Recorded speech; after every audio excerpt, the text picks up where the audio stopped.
Welcome on in, folks. My name is Tai Y. I go by they, them, and I'm the creator of the Aspec podcast series. The Aspec podcast series looks at ace and aro identities and explores them from a lens of intersectionality. I'm really interested in talking about the fact that asexuality and aromanticism are not a monolith, and there's a really wide variety of experiences that fall under the ace and aro umbrellas. And so through this podcast, I'm really trying to highlight just how diverse the community is and really talk about important issues, within the ace and aro communities.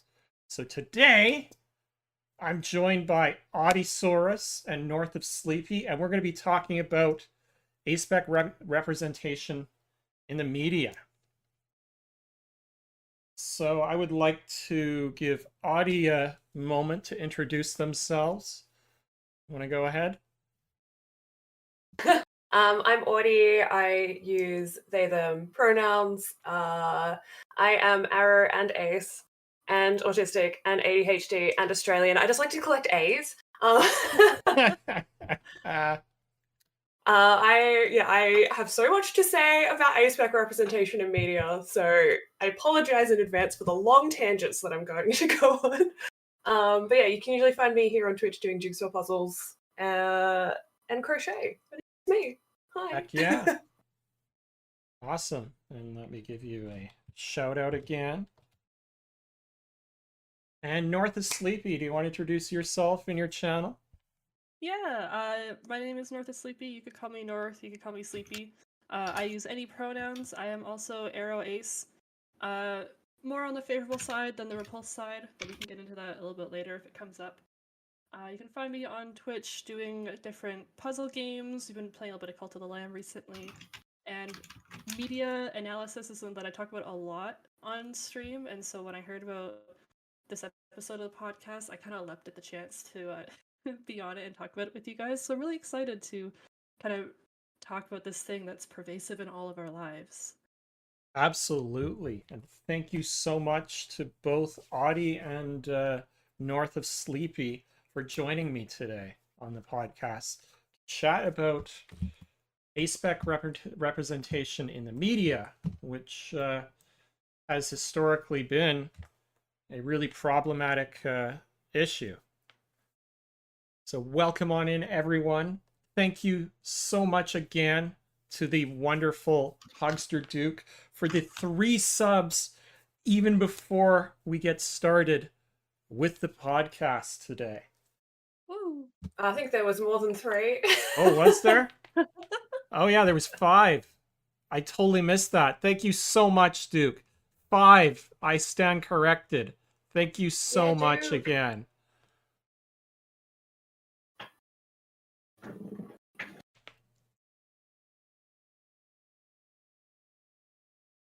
Pat, did you know that if you use your Twitch Prime sub, you can sub for free for the channel for the month? Just like a hint. True. Absolutely. And we're 1 sub away from unlocking a new emote. That's fun. Yeah. We'll be was there 6? Wow. Oh yeah, there was. Wait.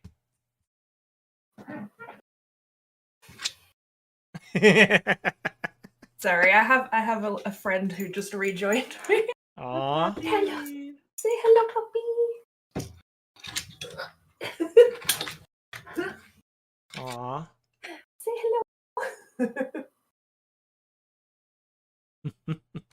All right. Thanks for letting me know. I will turn up North of Sleepy here. How is my volume, by the way? I know we were having some issues last podcast. What's the pupper's name, Audie? It's Winter. Winter? Yeah. Aw. I have a little snoot boop emote. Aw. Aww.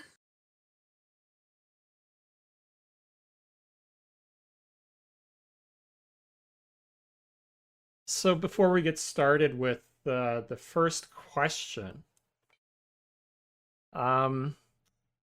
little bit of kind of background, a preamble.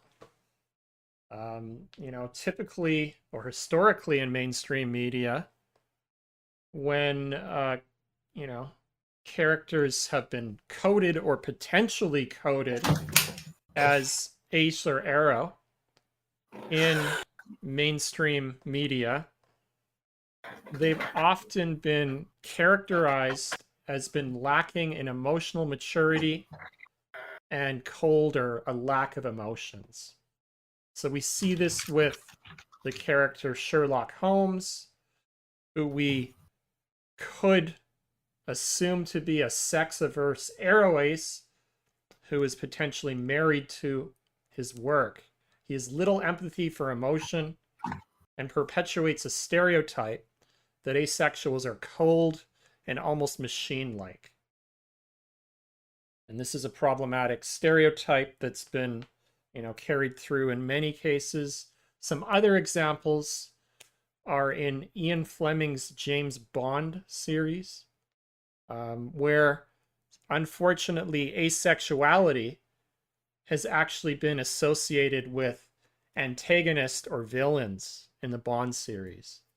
So we look at Rosa Klebb, for example, from Russia with Love, Auric Goldfinger from Goldfinger, and Ernst Stavro Blofeld in Thunderball are all ace-coded. And Ian Fleming writes on Rosa Klebb, much of her success was due to the peculiar nature of her next most important instinct, the sex instinct. For Rosa Klebb undoubtedly belonged to the rarest of all sexual types. She was a neuter. And so that is how they characterize, or that's how Ian Fleming characterizes Rosa Klebb, and basically goes on to say that because she's asexual, she's cold and she's a villain. And that is absolutely hideous and wrong. And it perpetuates a very unfortunate stereotype that all asexuals are cold and lack emotions. And that's historically how asexuality has been characterized in media.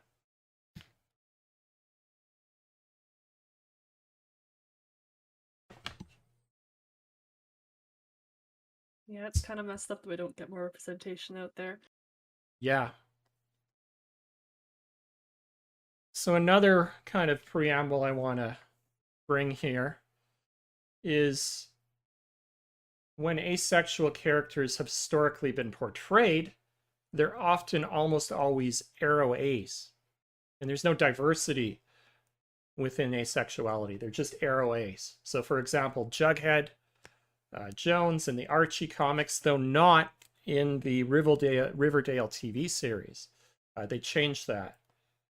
In addition, the main focus is often on their aroace identity, and the character is rarely allowed to exhibit any sorts of nuance, or we barely see any sort of character development. They're flat aroace character, and that's their one-dimensional element. So with that, why do you feel that TV and movies have historically portrayed asexuality and aromanticism in a negative light? And what is the connection to amatonormativity and the assumptions that that brings? Anyone want to start? I can start if Sure. anybody's looking at that. I think a lot of it just kind of stems from overall like a misunderstanding of what asexuality and aromanticism is. Because for most people, even people within the queer community, it's not often talked about. And most people haven't really heard of it, and so a lot of times when it comes up, it's more about what is that conversation rather than oh, so you are that conversation. Yeah. And for people outside of the queer community, it's just kind of like a flat out, oh, I didn't even realize that was a possibility. Mm-hmm. And I think a lot of the time, if someone is trying to include it in shows, they think, oh, there's little to no sexual or romantic attraction. That must mean you can't feel things as much as other people, or feel, I guess, like joy or sadness as much as other people, because for some reason people tend to equate a lack of those feelings to just a lack of feelings overall. Yeah. Which I think is why I honestly can't think of another reason why so many of our representation would be kind of defaulting to villains. Mm-hmm. But it's just overall like a lack of information out there about it. Absolutely. And on that note, it's basically, uh, the hierarchy of relationships is the romantic relationship. That's the pinnacle of society. Everybody, according to amatonormativity, aspires to be in a coupled romantic relationship. And if you're not, then, well, what the heck are you doing? You're somehow broken, or you have not ascended to the pinnacle of society. So if you don't seek a romantic relationship, then, well, who are you? Is kind of what I think media says, or the assumptions that we see in media as a result of that. It's really unfortunate. Yeah, absolutely. I'm also sorry, my headphones completely broke when the puppy ran away, so I might repeat something you said earlier, Ty, because I missed part of your intro. Oh no. Oh, it's fine. But yeah, I think like with I can never say it, amatonormativity. And that's like society is just used to that. I mean, I could be really bitter and talk about capitalism, but I won't go there. But I think it also just stems from otherness, right? Like that's why you see queer-coded characters being villains all the time. Mm-hmm. But I find most of the asexual and aromantic characters you see, they're treated as inhuman. They're either robots, they're aliens, or they're infantilized, like someone like SpongeBob. And people just can't empathize with it. And instead of trying to understand something that's different from themselves, they're like, we're just going to make this other. We're just going to push it over here in a box so we can just be like, oh, they're just villains, they're just robots, it's fine. And it's just like, we're people too, thank you very much. I also think, first of all, I'm always down to be bitter and talk about capitalism, so write that down. But also, a lot of the times, people don't really, I think, know how to write a compelling relationship between two people that doesn't include romance or sex.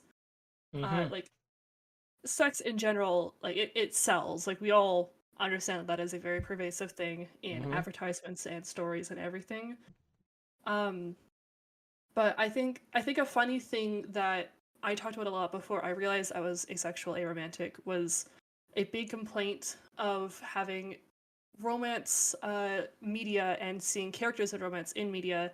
And the thing that I was complaining about was like, oh, well, I don't feel like they're in love with each other.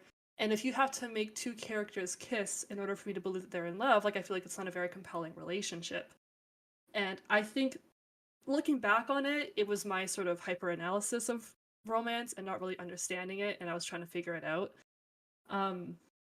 But it's very easy to write a compelling story and character arc for two characters if you include romance or sex into it, because those are very, I guess, like, not heightened emotions in a way that they're like above other emotions, but just they're very dynamic. They're very, like, sparks fly. Like, there's a reason why sparks flying is a thing used very commonly to describe it. But it's also, like, I think a failing on a lot of writers' parts that they use it almost as a crutch to make characters interesting. And I think if they were to explore other chances to engage with a character outside of romance, it would open up a lot more storytelling opportunities that we haven't previously kind of seen a lot in media. Oh, 100%. And some folks have some really good, comments here in the chat. A lot of this is incredibly, common in North America in particular. Society here is just so sexualized, and, in media, in advertisements, it's just sex, sex, sex. And movies, of course, you get the raunchy sex movies. Everything has to do with sex. So if you have a character that doesn't want sex, then I guess, you know, it's got to be hard to come up with a compelling story as to why they wouldn't desire the thing that everybody apparently desires.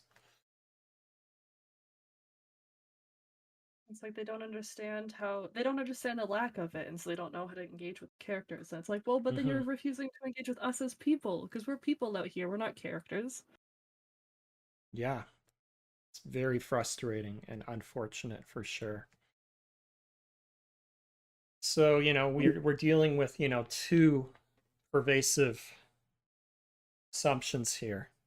And that is allonormativity, the assumption that everybody desires sex in a sexual relationship, and amatonormativity, which is the assumption, as we said, that everybody desires to be in a coupled romantic relationship. And the two together is a coupled romantic relationship that is sexual in nature.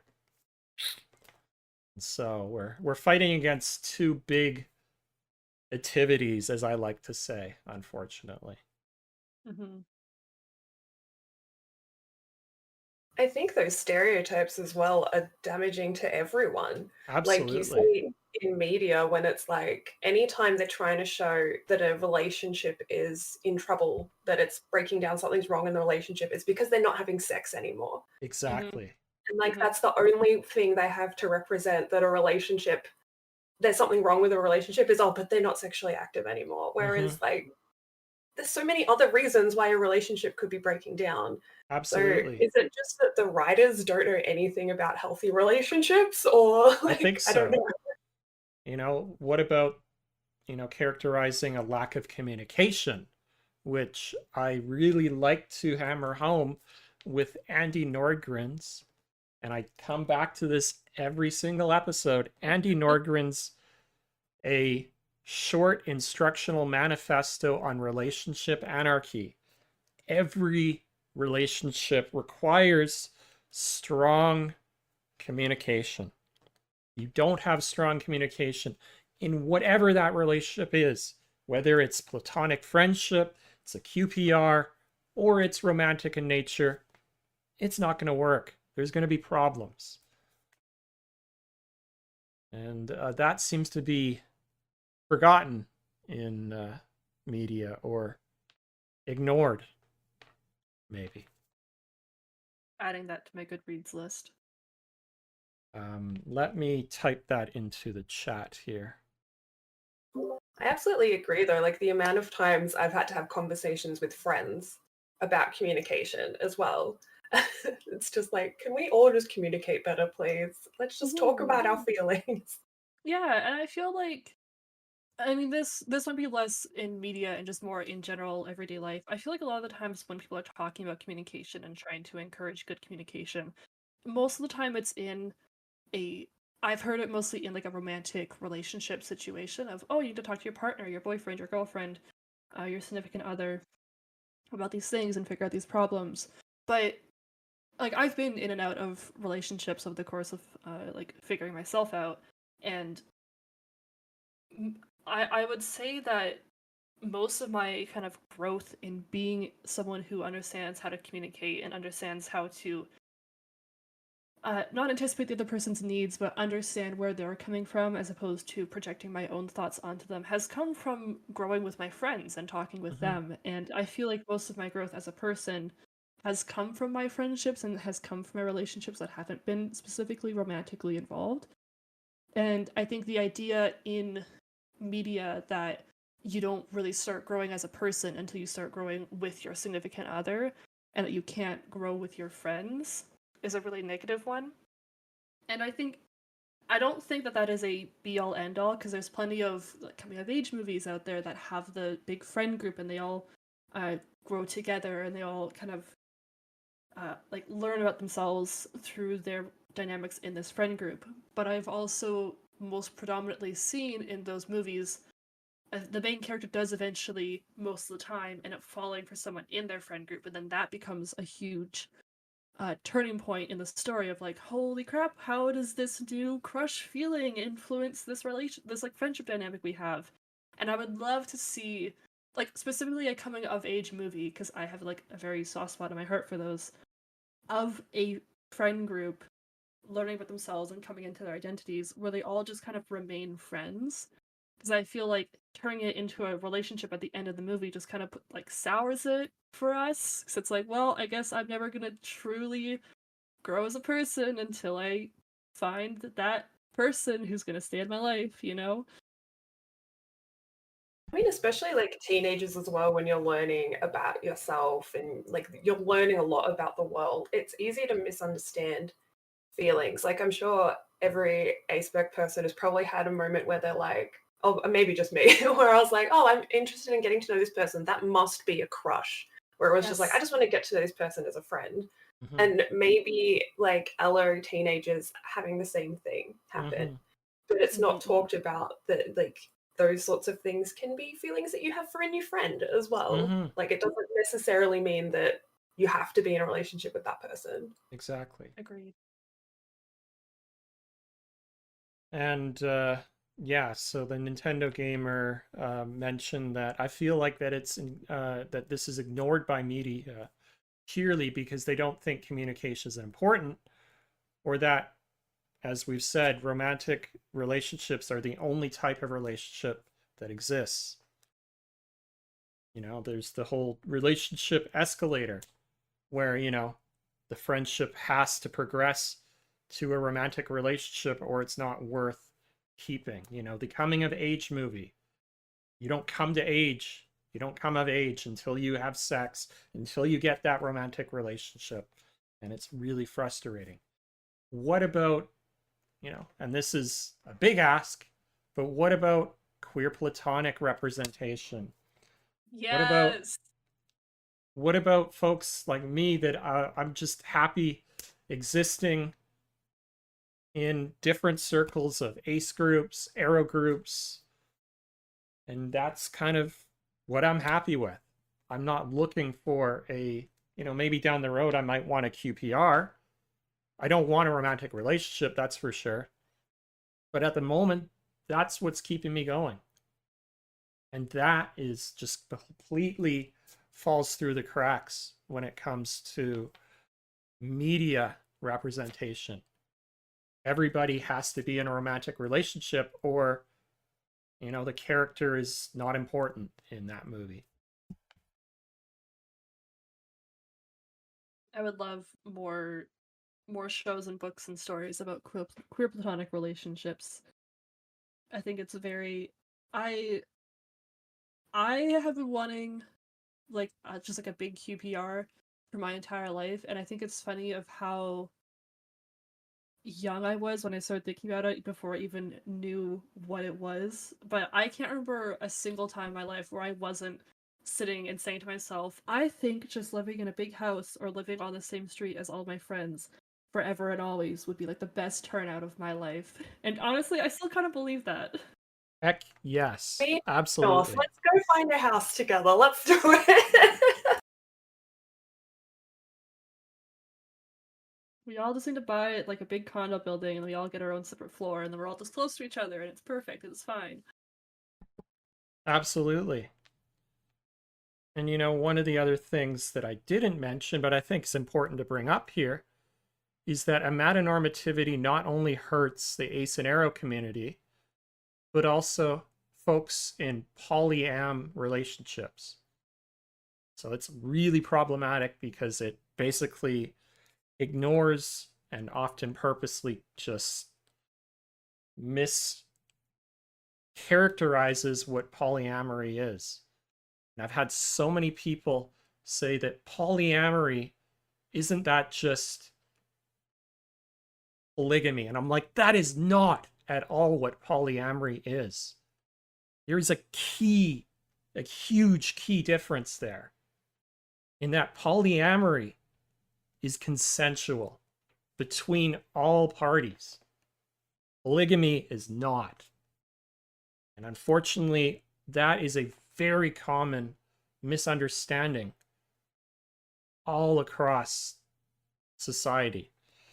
And it's really unfortunate because that is why I believe here in Canada, if you look at the legal system, polyamory is actually illegal to practice here in Canada. And that's purely because people don't understand what it is exactly, because they think polyamory is polygamy, and that is not at all what it is. Apologies for the rant, but I think it's something really important to bring up as we're talking about this. Oh no, I agree. And as you were talking about, I was thinking, I'm like, I only know one book that has a positive poly relationship like in it. I couldn't think of anything else off the top of my head, and I think that says a lot too, that there's not that much representation for that either. Yeah, it's really unfortunate for sure.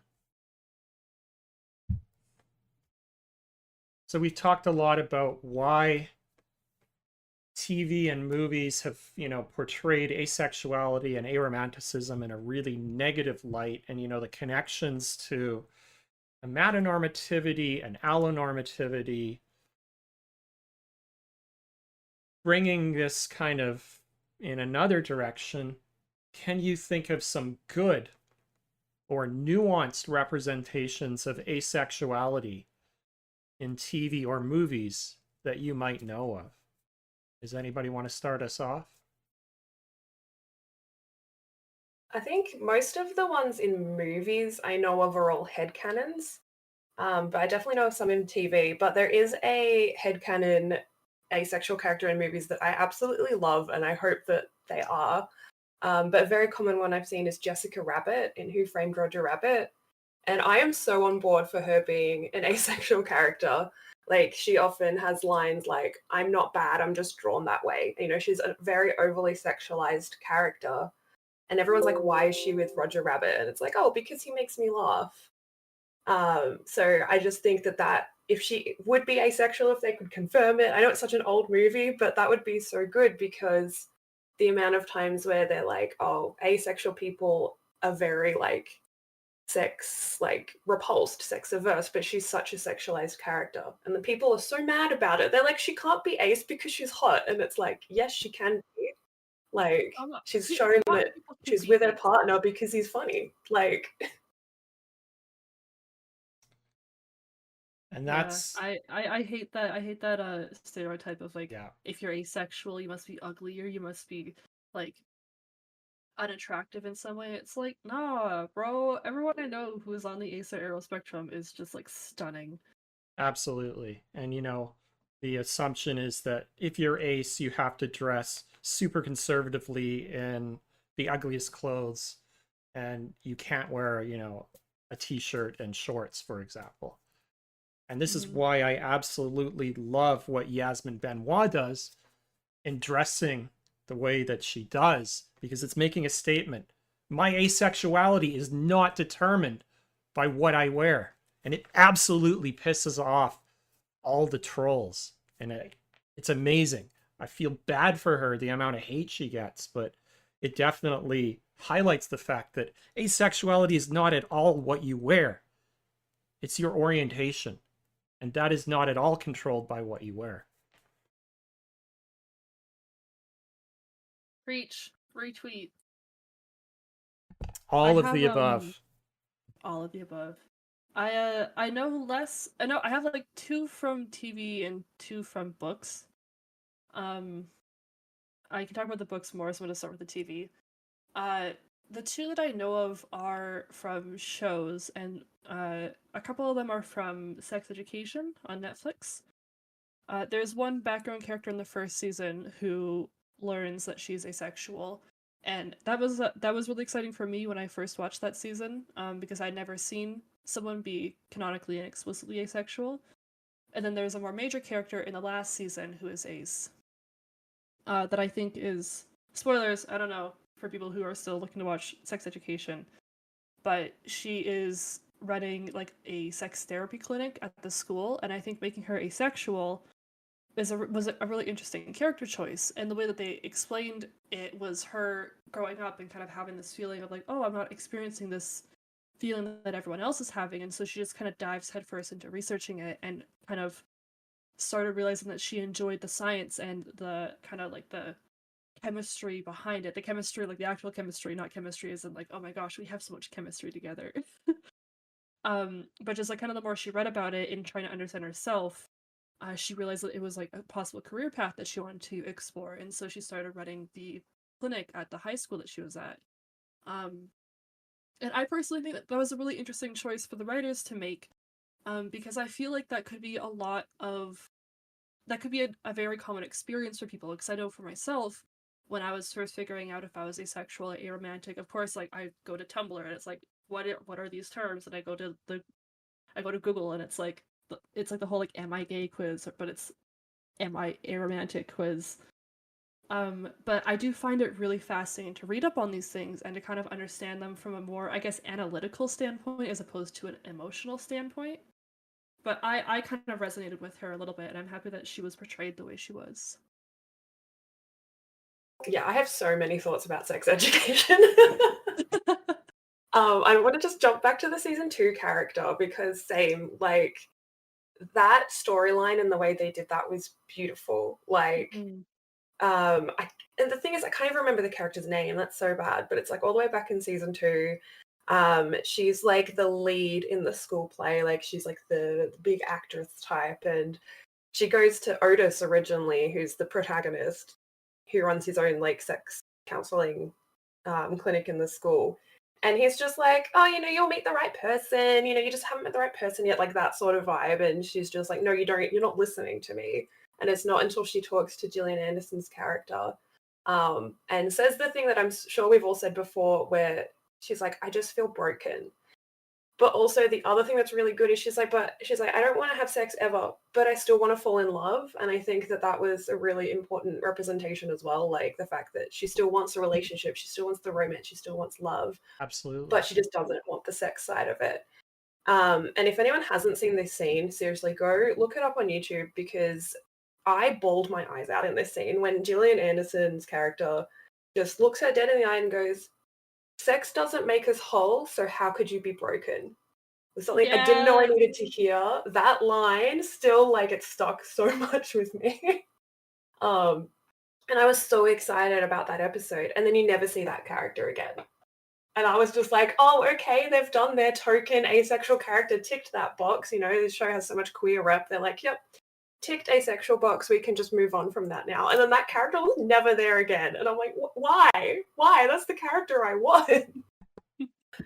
So I was really excited about O in season 5 as well, but I won't ramble about it too much. I love the same that like she's the sex therapist who is asexual. I love that side of it.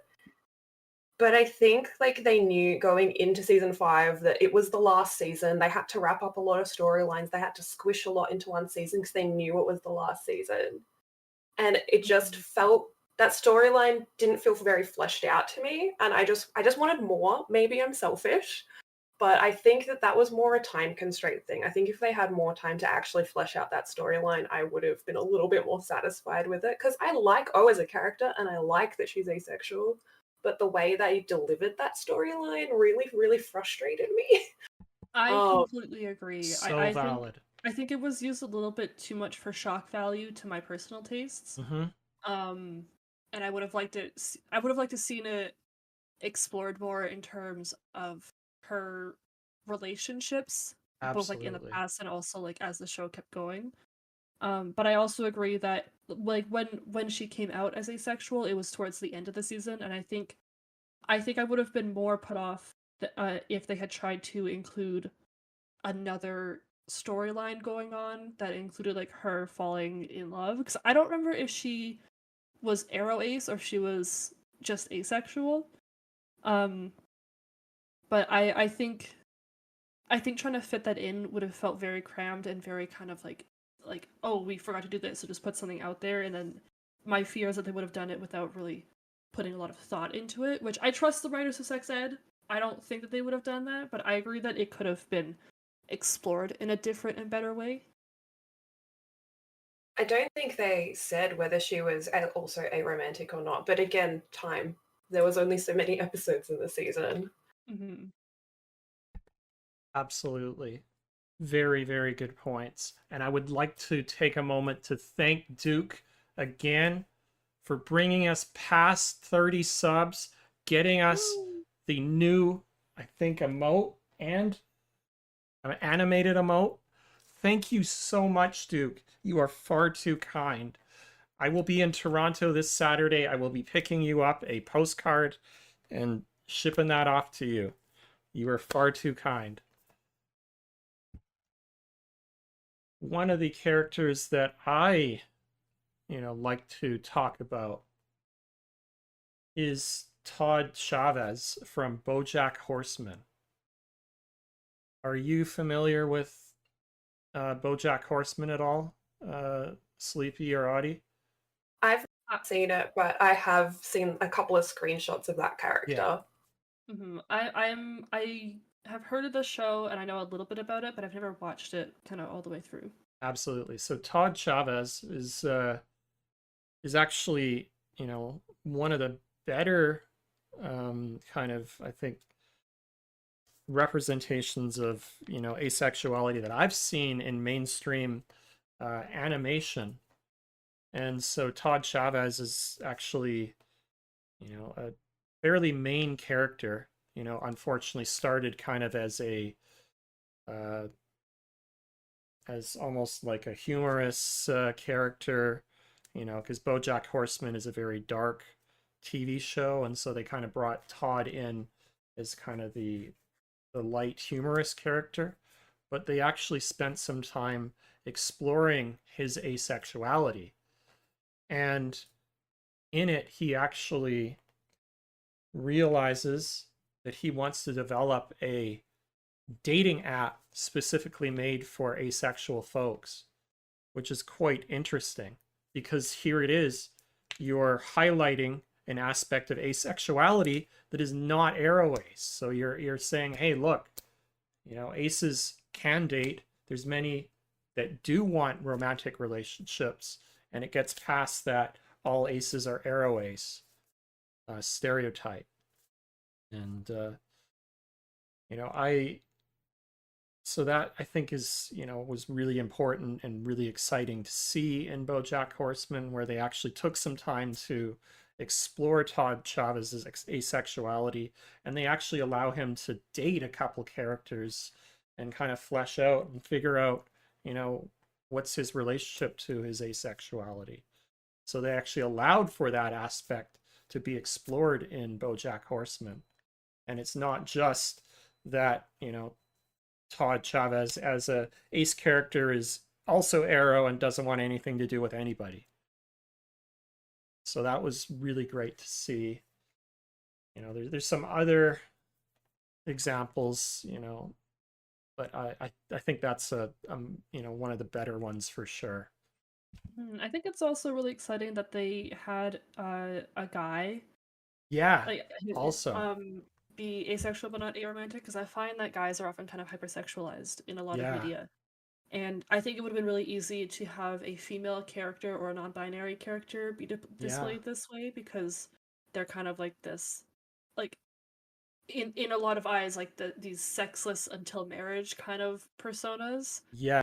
And having a male presenting character be asexual and have it be, I'm assuming have it be accepted, and he goes on to develop this app, is really quite exciting, and I'm really intrigued to actually watch this show now. Yeah, I think I want to see that too. Absolutely. I realized I was ace before I realized I was aro, and there was a brief period of time. It was during lockdowns. Couldn't do much anyway. I tried going on dating apps. And the whole, like, do I say I'm asexual up front? Do I not? Like, that was just like this thing of like, what, like, do I tell people? Do I not tell people? I don't want to give people the wrong expectation. I don't want to string people along. And that was like a really weird thing to like navigate. But then I realized I was aro as well, and I didn't want to date anyone. And so I'm like, buy dating apps. I don't have to worry with you. Absolutely. For sure. I similarly found that I was, I figured out my asexuality before I figured out my aromanticism. I did try dating for a bit and realized it just wasn't for me. But I would like to take a second to welcome on in Bumble and Busby, a fantastic ace content creator here on Twitch.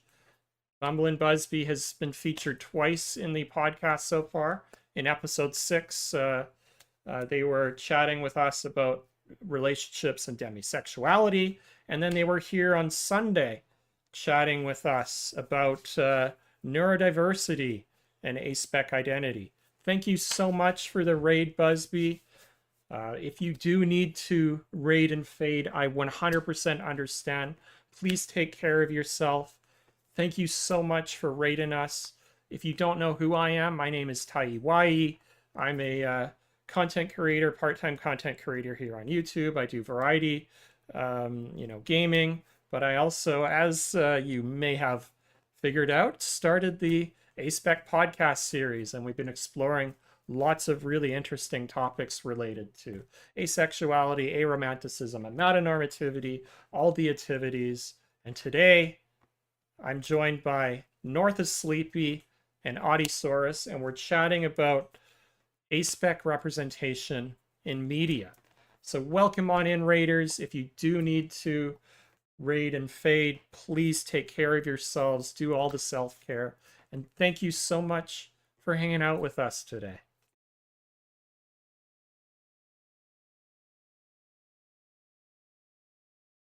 So we've talked some, about some good or more nuanced representations of asexuality and or aromanticism, mostly asexuality, to be honest. There's not much, and we'll get into this later in terms of aromanticism. One of the things I'd like to sort of chat about, Duke, yet again, with another sub to Crow's Monarch. Thank you so, so much, Duke. You are far too kind. You're breaking me. Oh, man. Do I eat one of these on stream? Yes. Okay. Yes. This is For the for you, content. Duke. I have no idea what these are. I have no idea what the flavors are. What's this snack? Something spicy? No, it's Bean Boozled. I have no idea what the... Oh, I've had those. Those are fun. I have no idea what the flavors are in this one. Oh, there they are. So we've got liver and onions and cappuccino, bandage and pomegranate, rotten egg and buttered popcorn. So, all right, I'm grabbing this one. It could either be dirty dishwater or birthday cake. We'll put a poll in the chat 50-50. to decide dirty dishwater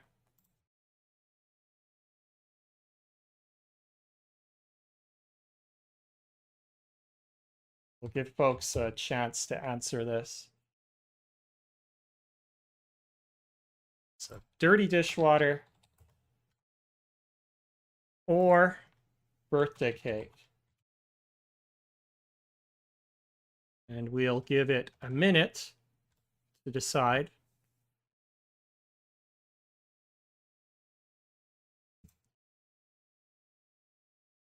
I will absolutely check Crow's Monarch out. Thank you so much again, Duke.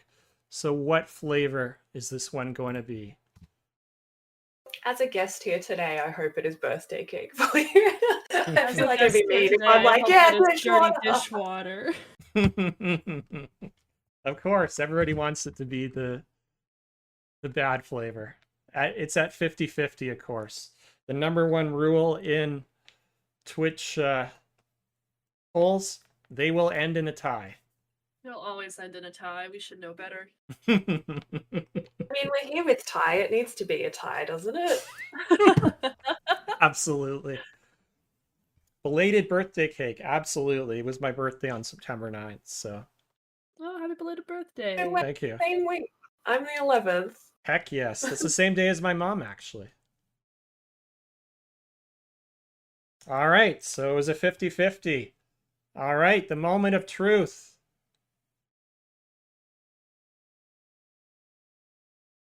Dirty dishwater. Oh. That was rough. Rip. F's in chat. F's in the chat. 07, my liege. I will say there are far worse flavors than dirty dishwater. So in terms of bad ones, it could have been a lot worse. But I mean, the thing that's grossing me out about it is the thought of putting my hand in dirty dishwater. Like, I don't know, like autism and sensories. I'm like, not touching that. Not putting my hands anywhere near that dirty dishwater. yeah, we'll eat some chips to go with it.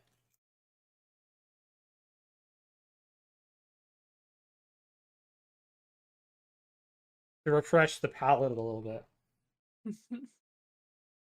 I'm so sorry, Purple.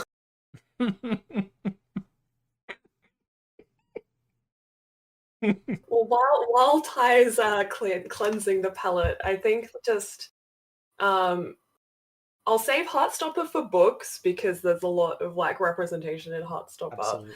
But I think a lot of the headcanons, anytime there's like a Disney character that doesn't end up in a relationship, they get headcanoned as being either gay or ace. So there's like Elsa in Frozen, Merida in Brave. I've seen both Isabella and Bruno in Encanto being said that they might be aroace. And it would just be nice if Disney would confirm some queer identities as opposed to just like very subtly maybe like maybe they are, maybe, but you never Disney know. doesn't have the guts to confirm anything. No, absolutely not. Oh, Rest in peace, Disney. I could have loved you.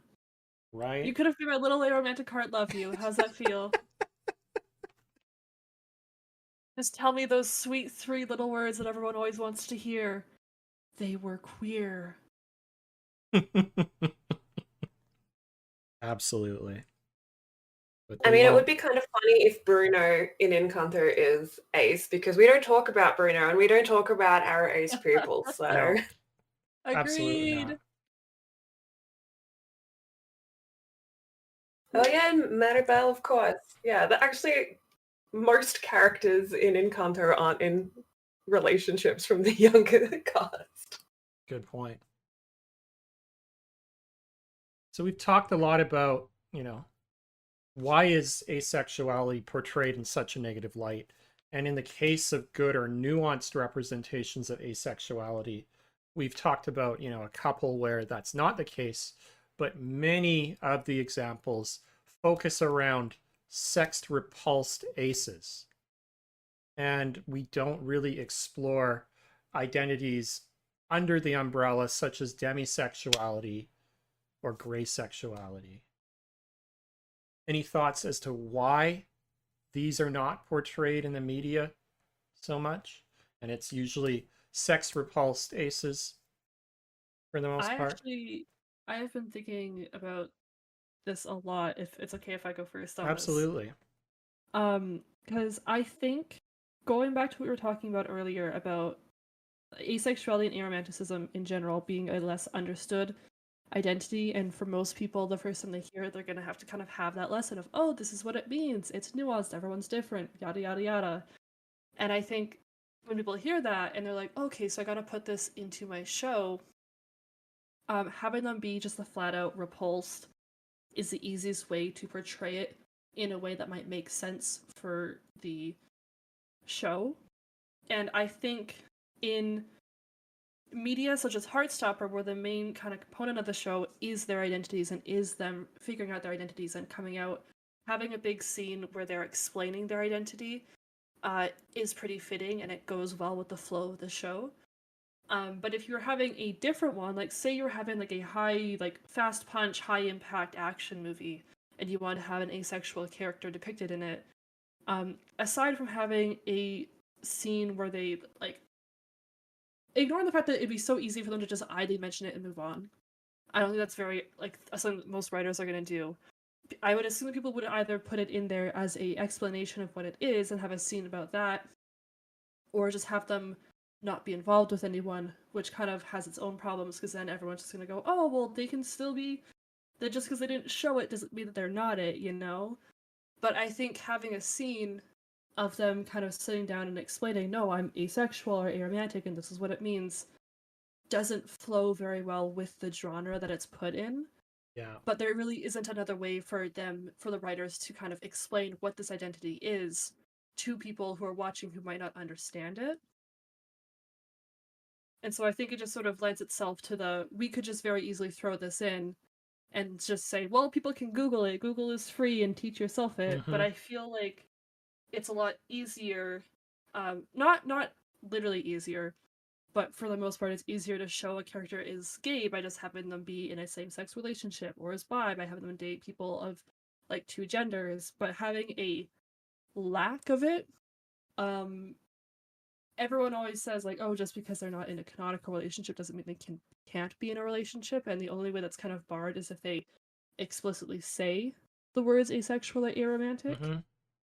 And that's just asexual and aromantic. Having to bring in the other identities such as demisexual or grey-sexual is like a whole other chuckwagon that people don't even want to broach, because that kind of actually needs an explanation for it. Yeah, I think you've said pretty much most of the things I was going to say, but it's not something that you can easily show in a nuanced way, I guess. Like you said, if someone is gay, you can just show them with their partner.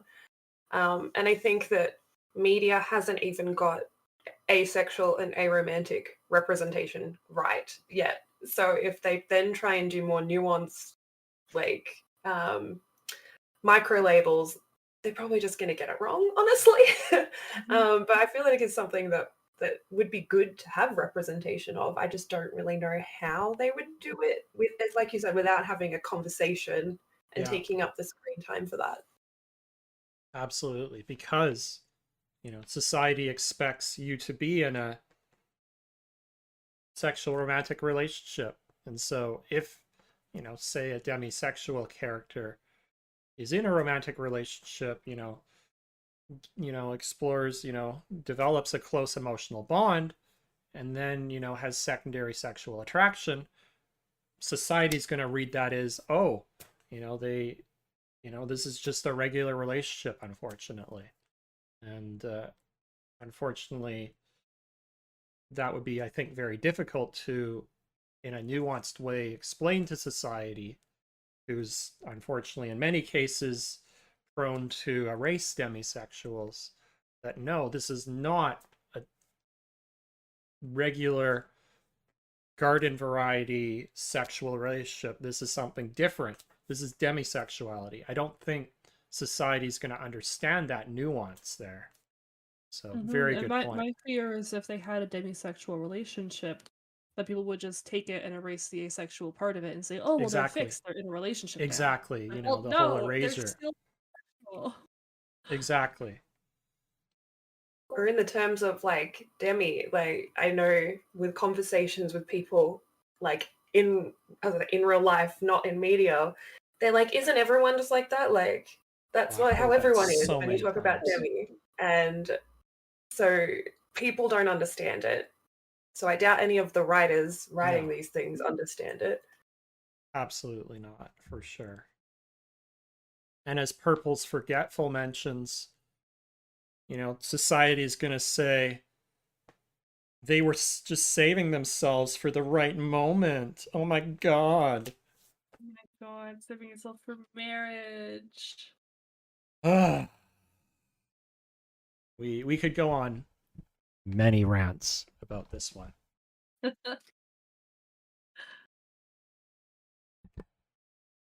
So how are folks doing? It's been about an hour. We've chatted, we've gone on a number of rants. Do we want to take like a 5-minute stretch break here? Sure, that sounds good. Sounds good to me. So we're going to take, 5 or so minutes. Thank you so much for being here with us. It's been a lot of fun so far. We got some more, nuanced things to talk about. And I've enjoyed it a lot so far. We'll be back in about 5 minutes, and I'll put us on a ad break. All right, and welcome back. Thanks for hanging out through the break there. Gave me a chance to get the rest of that lovely dishwater flavor out of my mouth. So it is gone now. Thank goodness. Make Ty eat another one.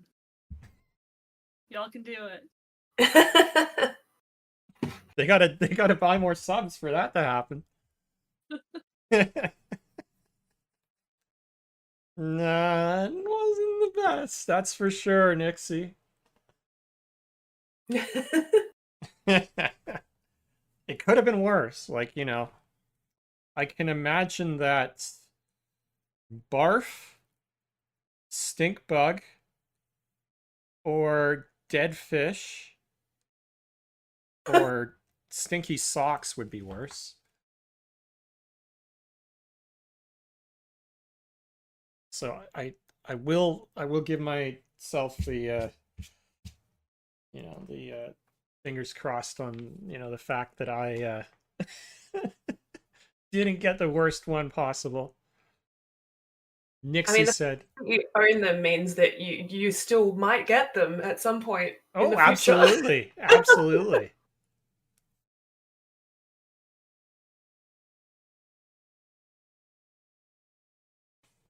The Rat King asked, does anyone's else brain like play the music you're thinking of when you think of it? Yeah, definitely. Always have a soundtrack going. Yeah. At least one, sometimes two songs going in my brain at all times. Absolutely. Definitely. What's in your head right now, Ty?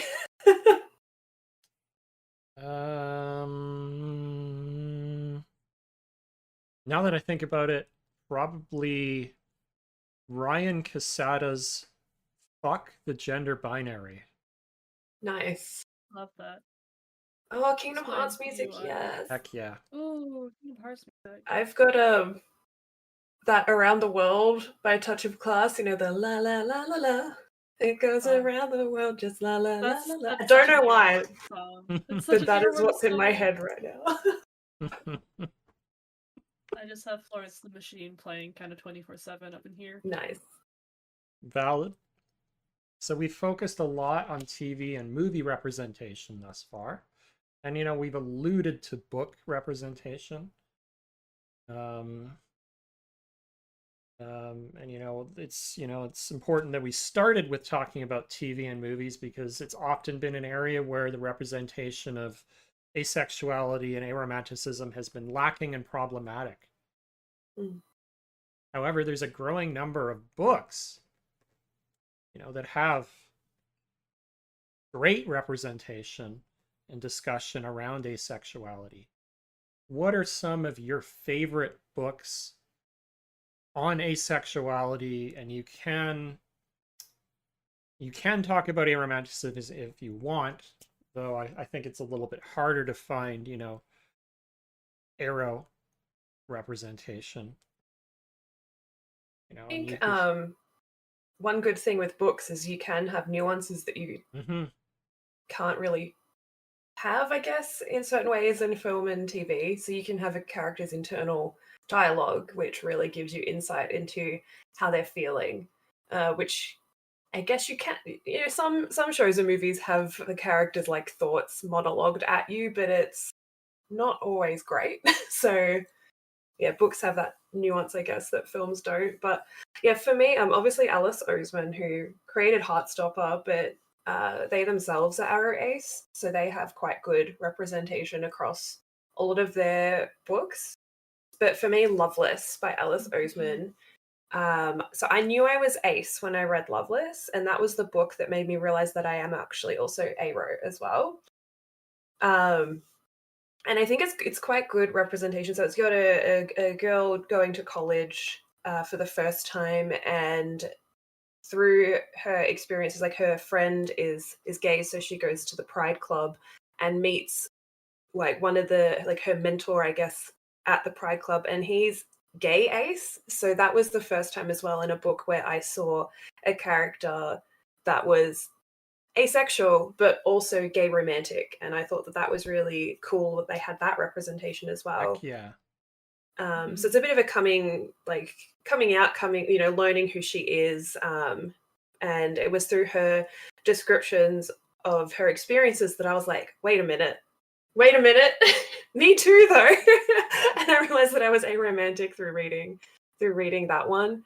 And something that's also really sweet in it, I don't really want to spoil the ending, but there is a really nice relationship between her and her roommate, because one of the things being aroace is sometimes I've worried before that what if all of my friends get into relationships and they all leave me behind, and I'm the only one not in a relationship in the future. But there's a really nice dynamic between her and her roommate where spoilers for the end, so just block your ears if you don't want to hear the end for the next 30 seconds. Her roommate says to her at the end, "You're my person. Doesn't matter who I'm going to date in the future. I'll date people and that's fine, but you are my person." And I thought that was really special as well, to be they have some sort of special bond, that even though she's aroace, that those two will she's like, we're going to buy houses next to each other, we're going to grow old together, and you're going to be my person. And I think just all of those things, it was so good. So good. Literally have the book in my hands right now. Yeah. Well, sorry if I spoiled the ending if you haven't read it yet.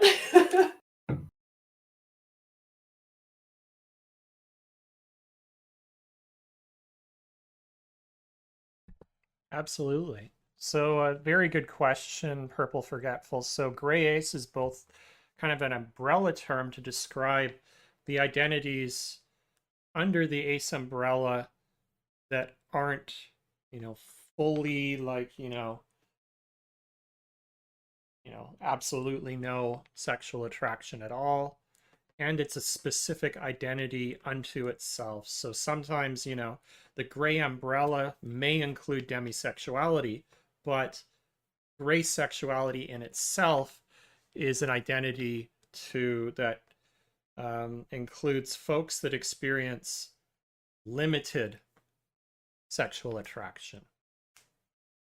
And the difference here with demisexuality is that grey-ace individuals such as myself don't necessarily require a close emotional bond to form to experience that limited sexual attraction.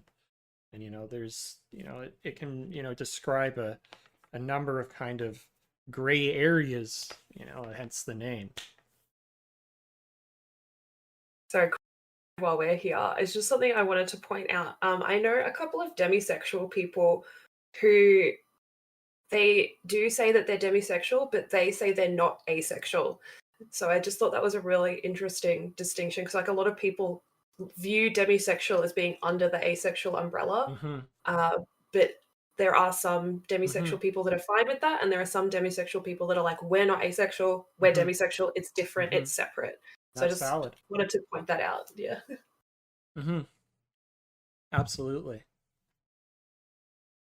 Yeah, sorry, the gray sexuality is a hence the name, is a gray area, under the umbrella, but the key is that limited sexual attraction in some fashion is essentially what it is. Another book that I particularly really like is Let's Talk About Love by Claire Kahn. And I really like it. I was flipping through it earlier today to kind of remind myself the plot, because I read it many, many years ago. But it's about an asexual biromantic woman in college.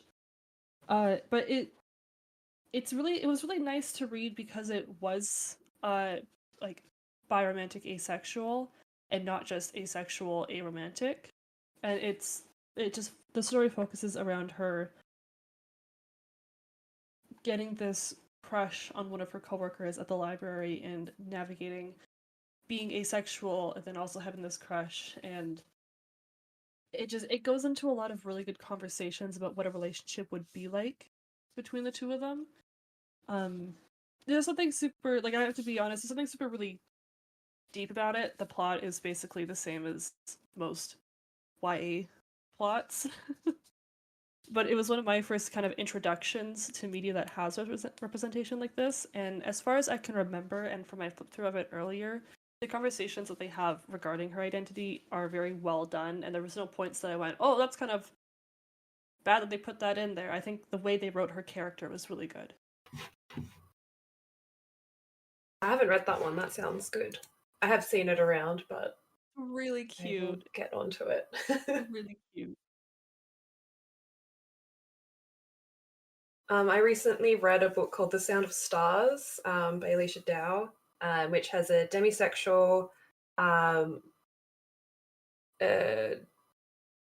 protagonist who is also a person of color. So I thought that was also good representation to have. It's like a bit of a YA romance sci-fi vibe. It's like aliens have taken over Earth, but she becomes friends with one of the aliens, and they bond over their love of like music and books. Nice. And yeah, they go on a bit of an adventure together. But yeah, I just thought it's also nice when you get a non-white queer protagonist too. Absolutely. That is great to see for sure. One of the things I really like to discuss in this podcast is intersectional identities. So talking about that, seeing those kinds of representation is great and really important.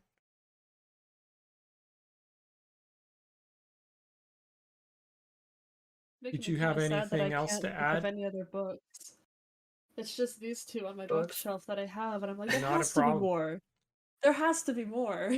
So I tend Well, to not read a lot of fiction, but in terms of fiction that I've read, I actually was a beta reader for a book that is now out called Be the Sea by Clara Ward. And it's a near future science fiction with a very heavy environmental focus.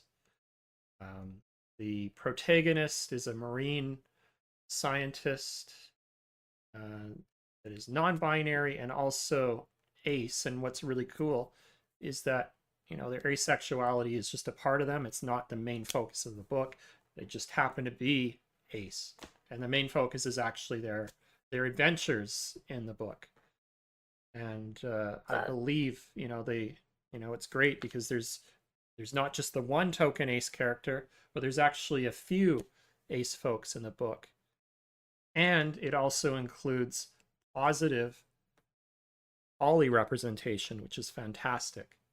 So Be the Sea by Clara Ward, I would recommend for sure. And then, there's, if you want visual novels or comics, How to Be Ace by Rebecca Burgess is great.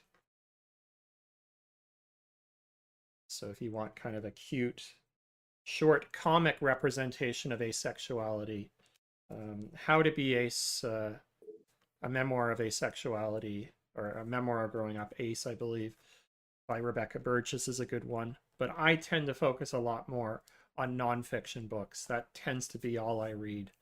So, the ones that I've read are Ace by Angela Chen. I just finished reading this one here, which I highly recommend. It is not at all a 101 Ace book. It delves into things in much more detail and, has a little bit more of an academic focus, but Refusing Compulsory Sexuality, a Black Asexual Lens on Our Sex-Obsessed Culture by Sharonda J. Brown is a great one if you really want to delve into the issues. And that's actually the book that talked about the problematic representation of asexuality in James Bond. Because I was not actually aware of those characters. I'd forgotten about that. I think Purple's brought up a very good point in chat. They said, I love casual representation, Absolutely. and in some ways I would say it's more important. Absolutely. I was actually saying this to someone the other day. I was like, I look forward to the day when we have an asexual and or aromantic character, and they're just there. Like, we're not like, it's not amazing representation, it's not terrible representation, it just exists, because then I feel like we've got it, we're there. We don't have to like laud that, like, oh my god, this is the best ever. Yeah. It's just they exist and they're there. Yeah, and I would say that, Wen Taylor and in Clara Ward's Be the Sea is kind of like that. They're just kind of exist and they're just chilling. Mm. But, the other books that I've read, I started reading, I haven't had a chance to finish it, but Cody Diagal Orions, aka A Stat Advice's book that came out in 2023, I believe. And what else have I read? I think I'm missing one. There's one other that I've read, but these are much more nonfiction books, focused on kind of more on the educational side and the academic side of asexuality. Because that tends to be much more what I'm able to read. I find it hard to get into fiction books, so I much prefer to read nonfiction stuff. I guess it's important that we have both, because Absolutely. people learn from different things. Like, Exactly. for me, having Loveless, which was a fictional story, but it's written by someone who has had the similar experiences, was what made me realize that I was aromantic. Absolutely. And it's through those kind of narratives that I feel like I can empathize with people more. Definitely. Which is why I like the fiction side of it. Absolutely. They're both really important. Absolutely. For me, I've tended to find that, it's hard for me to get into fiction, so that's why I tend to navigate towards the nonfiction. But absolutely, having, fictional representation is really important. Yeah, just having more So representation on my across list. different genres is going to reach more people. Like, that's just how everything works. Absolutely. I can speed through. I have a lot of things on my list, but I guess like anything by Alice Oseman has pretty good clear rep. But Heartstopper, both the show and the comic, does have asexual representation. In the latest volume of Heartstopper, Volume 5, we got a new ace character who came out, and it was great, and I was very happy about it. Heck yeah. I am currently reading Dear Wendy by Anne Chow. It's got two aroace protagonists, and they both run rival advice Instagram pages at their college. Like, one's Dear Wendy, one's Dear Wanda, and people can submit relationship advice and they like anonymously reply. I'm still at the start of it, so I don't really have I don't have an opinion on it yet, but it's nice that we have two aroace protagonists. That's fun. Yeah, absolutely. Rat King brought up a really good point. They said that's really true. Sometimes when we try to be inclusive, we inadvertently end up othering by making it so focused on, one particular representation or another. That's a really good point. Just having that chill, casual representation where that's not the main focus is really important. And, that's why I liked the representation in Be the Sea, because it was kind of like, they're ace, but that's not the main focus of the book. And that's what I would love more of. It's just like more representation in general would give us more opportunities to explore all the different identities under these umbrellas and see them all in different contexts. Exactly. And it kind of makes me sad that it has to be a thing where it's like explicitly stated. I would love it to just be a normal thing out there. Considering how small, I guess, our community is, I don't know how my hopes lie for the future, but I feel like being optimist is kind of the only choice that we have, and it's just like people are talking about us more and more every single day, and so there's going to be more asexual content creators out there spreading the word, and then just more non-asexual and aromantic people being aware of it, and then because they're aware of it, putting it into their own media. Absolutely. Oh. Well, one I found when I was researching, it's like a book series I read multiple times, like, in my life, and I didn't even realize that this character was asexual, so they really just slid that one by me. It's the book Clariel by Garth Nix. the character herself, Clarielle, is like a librarian, and she's just like going off on adventures, and she's like not bothered by any of that. But it never stood out to me growing up, maybe because I'm the same. But yeah, the author has mentioned that that character is asexual. It's not explicitly in the book, but he's said it out loud before, which is nice. And there's one that I know I should be mad about because they're a robot, but I absolutely love the Murderbot Diaries by Martha Wells. Yes. So Murderbot is like autistic and ace. And I'm like, I know I should be mad because you're a robot, but I love it. Yeah, you know, some of the early media representations of asexuality were robots, of course, so I can totally appreciate that for sure. The last one I wanted to talk about, just because I haven't read these, but it's so funny to me. I don't know if either of you know Chuck Tingle. He writes gay erotica. The name sounds familiar. Let me Google him. Well, they've written a few asexual eroticas. I don't know if you can call them eroticas because I haven't read them, but some of the titles are Not Pounded by Anything. Oh, I know this. Yeah, Not Pounded in the Butt by Anything, and that's okay. And then my favorite title is Absolutely No Thoughts of Pounding During My Fun Day with This Kind T-Rex because I'm aromantic and asexual, and that's a wonderfully valid way of proving love is real. That is absolutely amazing. I absolutely have to look this up. You're gonna have to type I really that in want the to read chat. some. Yeah. Oh yeah, let me copy this title. This is so wonderful. The Thank you for author bringing this to my is Chuck life. Tingle. So he writes like gay erotica, but all of it's like parody stuff. But oh gosh, I was so happy when I found out he's written asexual erotica. Again, I need to read it because I'm like, how is it asexual erotica? I need to know more. I mean, it could be, you know, demisexual.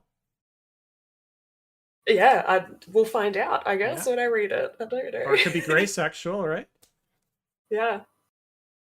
Or, you know, there are, you know, ace folks for whom they don't experience sexual attraction, but, you know, they'll participate in, you know, sex, you know, for the benefit of their partner or for whatever reason. So that's completely valid as well. Mm-hmm. Amusing that a lot of people in the Aspec community like things like dating sims and like get invested in fictional romances and stuff like that, even though we don't want it for ourselves. I don't know if you two are the same, but Absolutely. Absolutely. I feel like reading, because I read a lot of visual novels growing up, and I feel like that was just sort of a safe way to engage with romance when I was figuring out if it was something that I wanted in my life, because engaging in it with another person always felt, I don't know, like I don't think it actually is, but it always felt a little bit manipulative because it was like, oh, I'm using this person for my little scientific study about myself and not because I'm interested in them, even though on the flip side they would probably have been interested in me. And so getting to play a character in a visual novel or a dating sim and kind of seeing how I reacted and responded to all of the written answers that were offered up to me was sort of how I conducted my little experiments. And I was like, well, this is fun. And what got me is that I really enjoyed those, and I really enjoyed doing like the visual novel stuff. And I'd be like, oh my gosh, yes, take me on cute little dates. And then I'd go to the real world, and I'm like, oh, this is a little bit more stressful than it was on my little computer game when I was in my room. yeah. Agreed.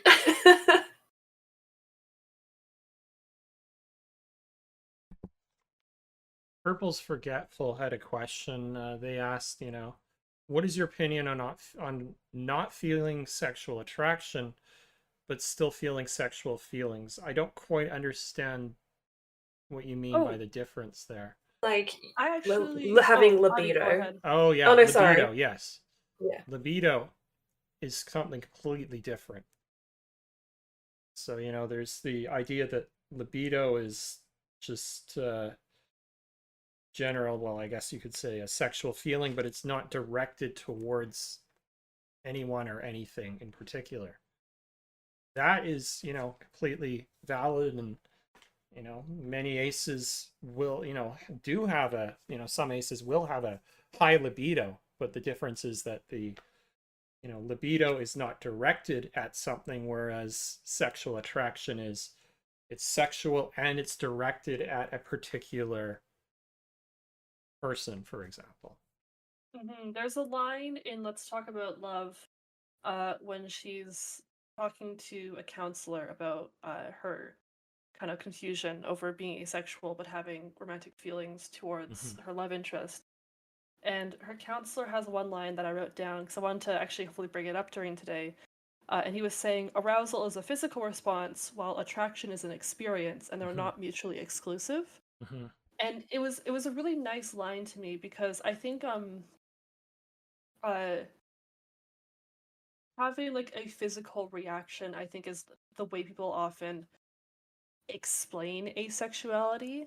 And it's like, oh, if I just don't have that physical response, then that must mean that I am asexual. And I think for some asexuals, that is how that can be how it goes. But I think there's also asexuals out there who might have those physical responses, but just don't want to engage with them. Because it's like, well, this is just how my body's reacting.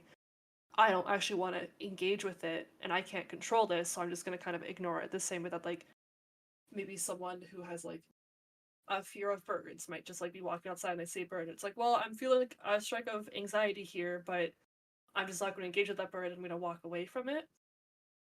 But it just sort of stood out to me because I haven't really come across explanations like that. Like, it was always sort of the be-all end-all of just not feeling sexual attraction or like not having like physical responses to people.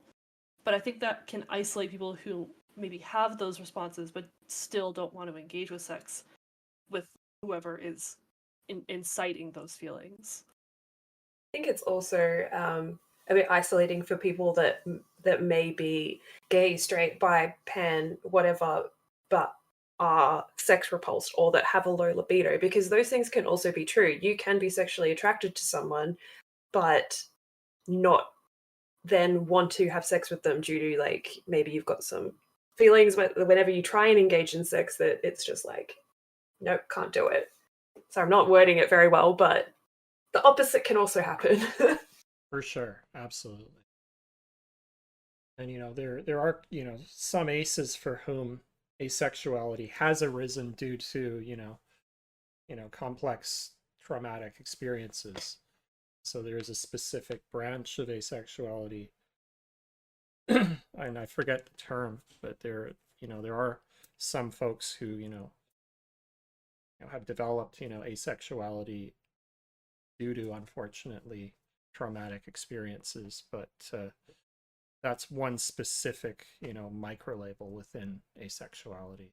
And I think we'll be talking about asexuality and CTPSD in much more detail in another episode, and this is not the main focus here, but I did want to bring that up. And we do actually sorry. Oh no, I was just saying, it just in general, we need to normalize the fact that someone's sexuality can be fluid. That just because you've one point in your life you're asexual, that doesn't mean you necessarily are asexual your entire life. Like, some people, that's true, and then for some people, their sexuality is fluid over their whole life. Absolutely. And we actually I do want to explore kink in the ace community in another episode as well. Purple mentioned, BDSM, and kink. There's actually quite a bit of kink within the ace community, and it's not in a sexual manner, but it is something I do want to explore in more detail in a further episode for sure.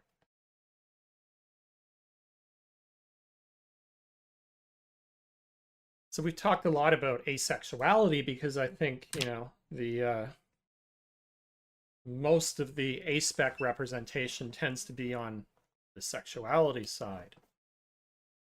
And, the aromantic representation we have tends to be aroace.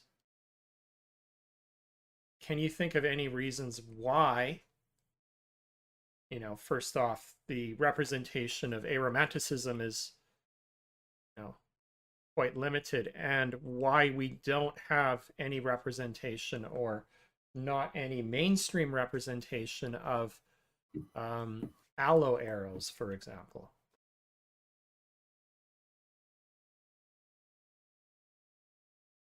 I think just completely cutting both of them out is not to keep kind of like dissing writers for not exploring these things, because I, as a writer, I know sometimes it's just hard, but I feel like cutting out both of them is just kind of like the easy route. Because if you had a character who is asexual but not aromantic, or vice versa, then you're bringing in those conversations in the show or in the story about what that relationship would look like. But I feel like that's also a little bit of a cop out. Like, if that's the reason why, I feel like it's a cop out reason, because any relationship in any story is going to have conversations of what it looks like.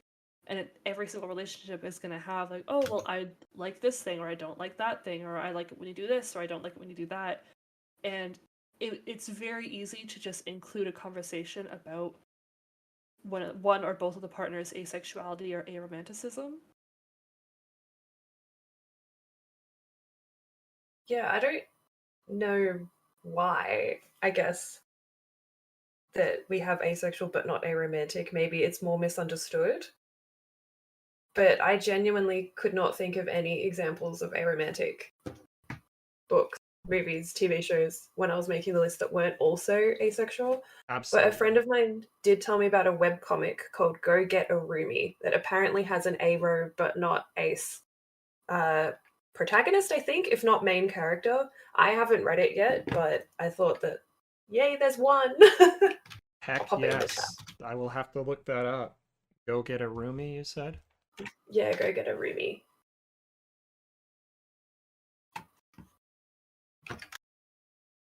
I need to read it myself. I haven't got around to it yet, but there is one apparently.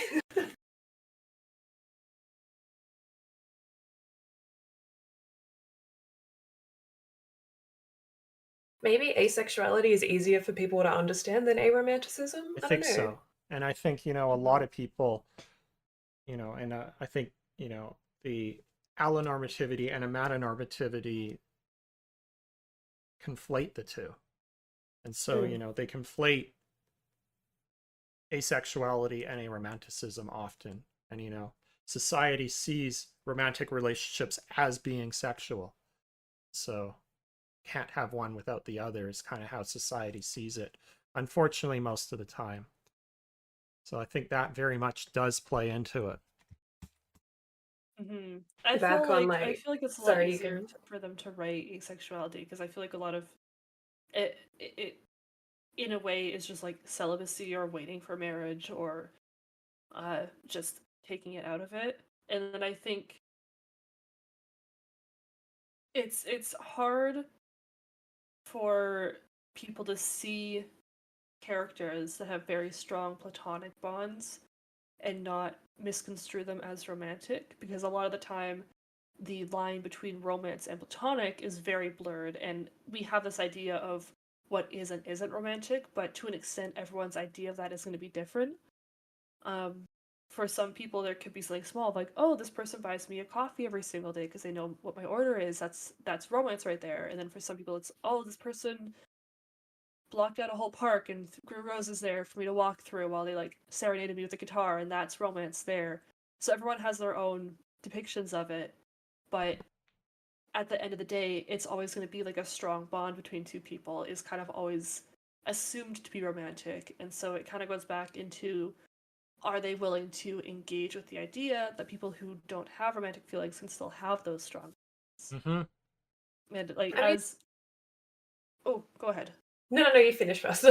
Oh, I was just gonna say, like as someone who is on the aromantic spectrum but is in a relationship right now, I would really love to see more like representation of aromanticism, because my partner and I have talked a lot about like what this relationship looks like in terms of like my identity and their identity, and what we like and what we don't like, and kind of like an expectation of where it's going.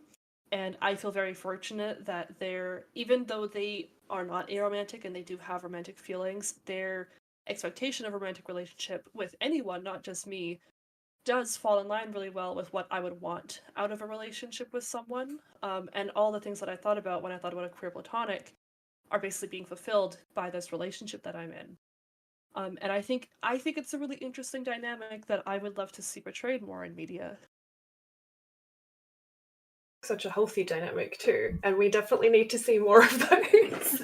Absolutely. And queer But, like, platonic oh, partnerships. absolutely. Because I Mhm. was thinking about, like, I realized I was asexual not until I was like 30. I was very late in my life when I realized it.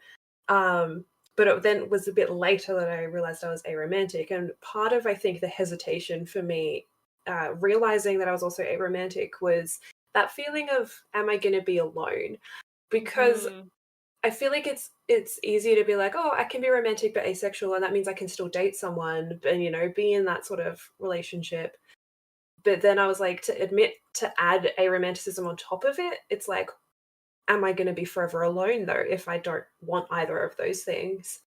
And, like, you know, obviously, like, I've realized now that I'm not. I have amazing friends and family, and I'm not wanting for anything, and I'm really Hmm. happy with the relationships that I have, and I don't need that sort of like couple dynamic with someone. But Yeah. at the time, it was a really hard thing for me to come to terms with. And I think if we had more stories and representation about like these different nuances, it would be really helpful for people. Like, I'd love to see something with your dynamic in it, North. Like, that sounds so lovely. Absolutely. And I would say that, I've had a very similar experience in that I didn't figure out my asexuality until I was basically about 30 myself. I only figured it out, in 2019. And then a year or two later, I'm like, oh, wait, I'm also aromantic. And, I think very much that the aromantics part is, even stronger for me. Just absolutely no desire for romance, and also not really, I almost can relate with the qua romantic or what the fuck romantic label. Like, what is romance exactly? What is it Mhm. even? What is it? Can I grab it in my hands and put it in a little like microscope and peer at it? Yeah. What is romance? Absolutely. Just want to get caught up on some of the comments in chat here. Hugster Yeah. Duke mentioned, yeah, that many allosexual folks, and I think it's unfortunate that it's a greater, a broader reflection of, just society, that many allosexual folks don't really understand, the nuances that exist within asexuality, unfortunately. I The think amount of times people tell me, I mean, this is probably more aromanticism, but just like, oh, but you just haven't met the right person yet. Or like Don't people get at me work, when started. they say, I don't want kids, they're like, but what if you meet someone that wants kids? I'm like, I don't think you understand. When I say you do that I not get don't it. date, I mean that I don't date. I don't want those things. Yeah, don't get me started on that. I could go on a, you know, hour-long rant about how many times I've been told that. It's so frustrating. I think something that Purple mentioned caught my attention when they were saying Yeah, they were talking about the Supergirl Carolina yeah. relationship. And they said everyone sees it as queer baiting, but I wonder how it represents a friendship seems romantic but isn't. And that's actually something I'm glad that Hmm. Purple mentioned that because Yeah, I haven't really associated that before of queer baiting as opposed to just strong platonic bonds. And yeah. obviously when I was like 16 and I was curious about like getting more queer representation in media and I was like, give us like canonical queer rep, let the gays kiss. But then Yeah. now I'm like, you know what? Show me two people that just have a really strong platonic bond with each other and let that be what their bond is, because then I get to consider that as like romantic or asexual. Mm-hmm. And this is like the in Hazbin Hotel, the Charlie and Vaggie relationship is canonical and they are together and they're lesbians and they're in love. And I've heard a lot of complaints from people about how they wish it was more um I'm blanking on the word, just like more prominent that they is like, oh well the only really time we show them like they show affection to each other, but it's like Charlie gives Vaggie one small kiss and then at the last episode they have another kiss and that's it. And it's like we need to have more like lesbian representation in the show. And to me, I actually really liked the way their relationship was depicted because it fell in line of how kind of like how me and my current partner are, where they're together, but they're not all over each other all the time. They can be in the same room and not just have eyes only for each other. They both have their own storylines going on and their own interesting dynamics with other characters and with themselves as they grow throughout the series. And that was never a complaint that I had. Like the lack of quote unquote attraction between them was never a complaint that I had, because I actually saw their relationship as one that I personally liked a lot more than other relationships I've seen depicted, where it's like, okay, they're in love, and you can tell that because they're always like holding hands or they're always all over each other. And I'm like, but these two, like that relationship feels so healthy to me because they're not obsessed with each other. And I feel like that's also something that we should see more often of. Sure, I think that goes back to the whole like, oh, a relationship's in trouble when they're not sexually active. It's like, no, we can have healthy relationships with like out having to show that, oh, those two are banging like all the time. Mm-hmm. So true. And it's, very frustrating to see that relationships are, as you mentioned earlier, shown as breaking apart when, they don't want to bang every day, every single day. That's not necessarily at all the case. Hugster Duke mentioned, then again, a cool gay retro gamer friend of mine. When I shared with him that I'm ace during his last Robotron stream, that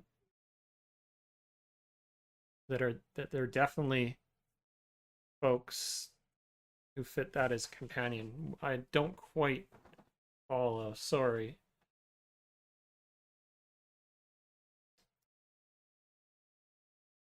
What do you mean, Duke?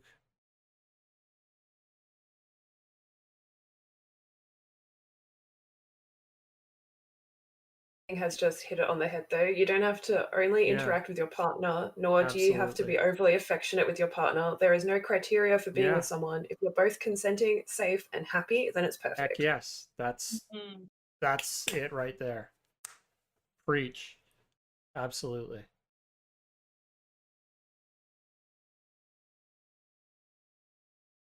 So we've talked about book representation, we talked about movie representation, TV representation. The last thing I'd like to ask is, what are some songs that you've come across with, Aspec representation that you're aware of?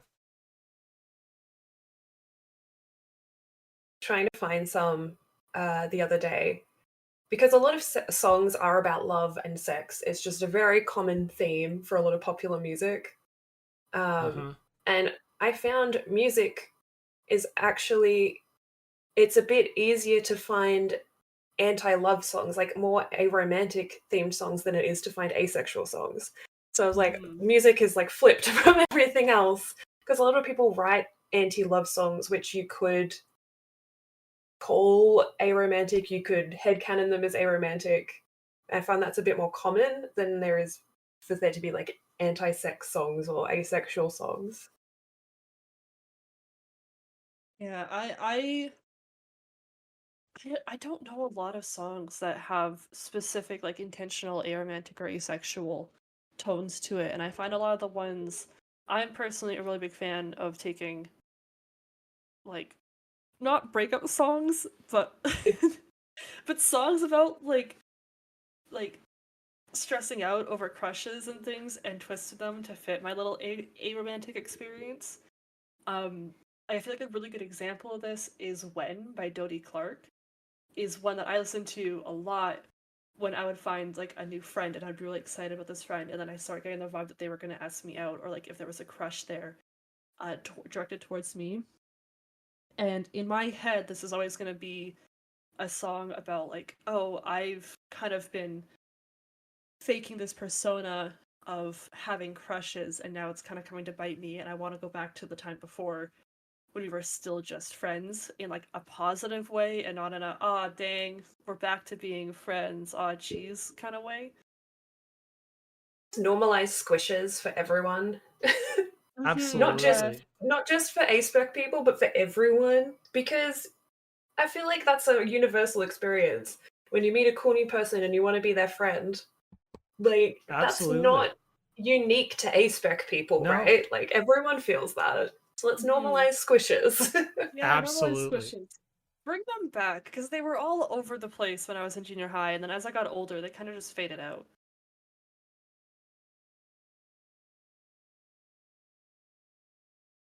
Specific songs, unfortunately, but yeah, I did find it interesting that there's a lot of like anti-love songs.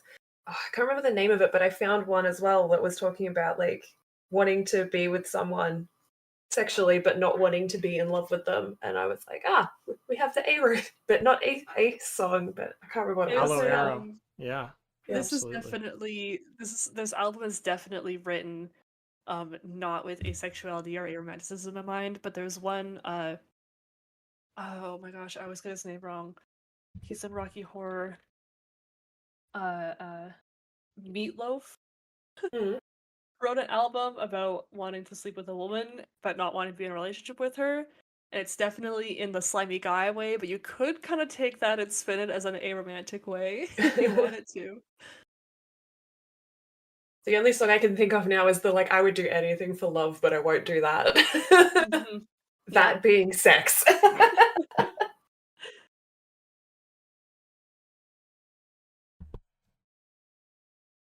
I don't know of any mainstream songs. The only ones I know of are a couple of very niche songs, and one is called Churros in the Rain by Mhm. Eilert Arman. Are you familiar with that one? It's No, completely I was just thinking about portrayed. having churros. Sex is great, but have you ever had churros? Heck yeah. That's the garlic the garlic bread meme right there. Yeah. There's I Am Not a Robot by Marina and I Want to Be a Machine by the Living Tombstone.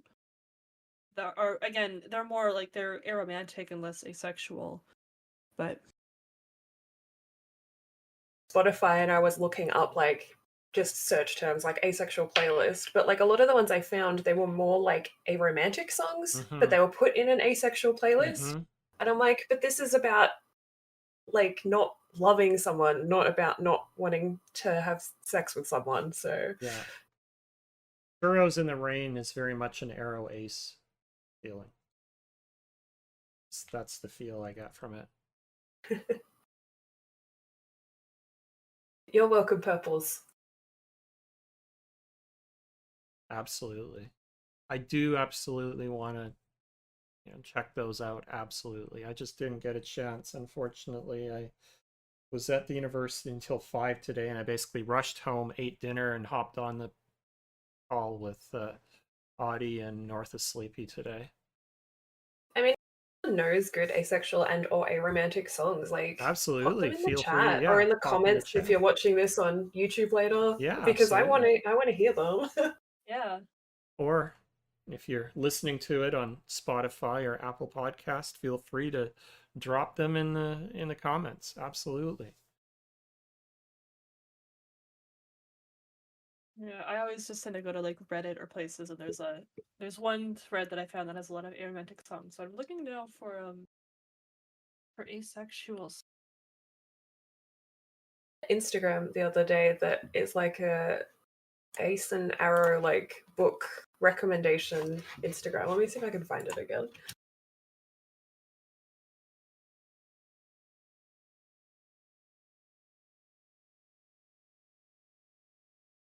Yeah, there's some great kind of things on Reddit and other places like that where people have definitely got much better ideas than me. Part of my problem is I don't watch a lot of, TV and, movies these days, and the songs I tend to listen to are How about Reindeers Are Better Than People by Kristoff Frozen? Did you get Oh, you're right. did you get I link love blocked? animals more than people. Did you get link blocked there? Did I? You just got starred. You got a bunch of stars coming up. Oh, I'll pop it in our chat. Yeah, and I'll drop it in the chat. Animals are better than people. I understand. Yeah, absolutely. For sure. Absolutely. So we've kind of covered the main questions that I had prepared. Are there any kind of last thoughts that you have around asexuality and aromanticism, or the broader kind of non-cis het representation of relationships in media that you'd I like just to want to share mention? this song really quick before we move on from it. In the thread here, I haven't listened to it, but I know the band Bears and Trees Yeah. apparently has a song called Starting Fires, and the band confirmed that it's a song about a queer platonic relationship. Hell So that's to the exciting. yes. Love that. That's amazing. Bears in the trees? Bears and Trees. Here, I'll put it. I'll put the name and the album or the band in chat. That's Yeah, I think awesome. just like in general, queer rep is getting better overall. We're getting more confirmed queer characters than just queer coded ones in the past. But I think there's still a ways to go. And I think that's just general of all LGBTQIA plus rep, unfortunately, not just Aspec rep. Yeah. Like there's a lot of identities that have no rep. So at least we have some rep, even if it's Yeah. not a lot. Absolutely. But I look forward to the day when we have characters and like they can be whatever under the LGBTQA plus, and it's like that's just an aspect of their character, but it doesn't like become a big deal, and it's just there, and it's just accepted. That would be nice, but I feel like we're a long way from that. Unfortunately, yeah.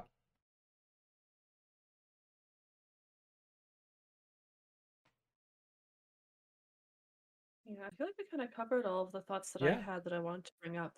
Sounds good. It's so refreshing to talk about it with people who like Absolutely. get it. Yeah, we covered a lot of material here, lots of different angles, and I really enjoyed chatting with both of you, North of Sleepy and Audie, and thank you so much for making yourself available so early in the morning as well, Audie. I know this is an early time for you. Thanks for having us. Absolutely. Thanks for organizing this. So I'd like to give you both a moment to remind us where we can find you on Twitch and on the socials. So Audie, do you want to remind us where we can find you on the socials and your channel and a little bit about what you do on your channel? Yes, I am in Australia, Pebbles. It's currently 11 a.m., so it's not too bad now. But yeah, so I'm Autosaurus on Twitch and Instagram. At the moment, in September, I am fundraising for the Starlight Children's Foundation, hence my Stream for Starlight Heck shirt. yes. So I've been doing jigsaw puzzles mainly and drawing on them when people donate. So if you want to come across and for the kids for this month, yeah, I'll be streaming Wednesday again, which is next week. But yeah, generally I'm doing jigsaw puzzles and crochet and sometimes the odd game and some charity streams. And that was my very non-linear way of saying who I am. Of course. Oh dear. I gave you free reign to self-promo. That's perfectly okay. I wanted to mention just Ty for the links. Usually if you do !permit and then the username, there should be like a 60-second grace period that allows the user to post a link. I'd have to double check. I can try.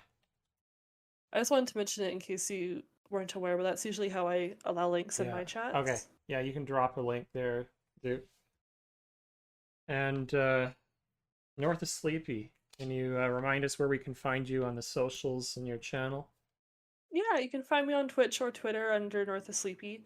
I typically stream twice a week on Sundays and Wednesdays. Big fan of puzzle games and talking about media analysis, and kind of like Dungeon Delver games as well. In October, I am going to be partnering with Gamers Outreach to raise some money for kids in hospitals. So if anyone's interested in helping out for that cause, you can find me around there. But yeah, I had a lot of fun chatting about this today, and I'm really excited to listen to more of the podcast episodes that come out and kind of go through the VOD listing of the previous episodes that I missed.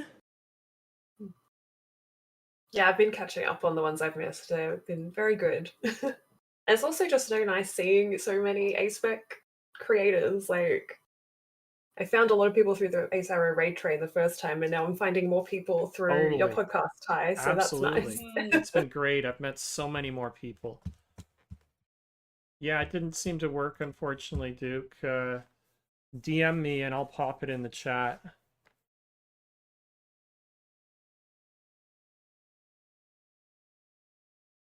All right, so yeah, this has been the episode 9 of the Aspec podcast on representation of asexuality and aromanticism in media. It hasn't officially been announced, but episode 10, I am truly excited about, because Lynn Saga from YouTube is going to be joining us on Saturday, August the 28th at 7 p.m. And we're going to be chatting all things asexuality. I'm really excited for that. There will be more details to come about, what topic we'll be covering. But Lynn Saga, I can drop there. If you want to find out who they are, this is their channel on YouTube. Yeah, Lynn Saga. So that will be September the 28th at 7 p.m., which is not this Saturday, but the following Saturday. I myself will be back on Sunday this weekend to be playing Zelda with Wild Sage, who was featured on episode 2 when we were talking about aromanticism. We are going to go on a raid here. Let's take a look at who's live. Thank you so much for hanging out with us today. Thank you so much again to Audiosaurus and to North of Sleepy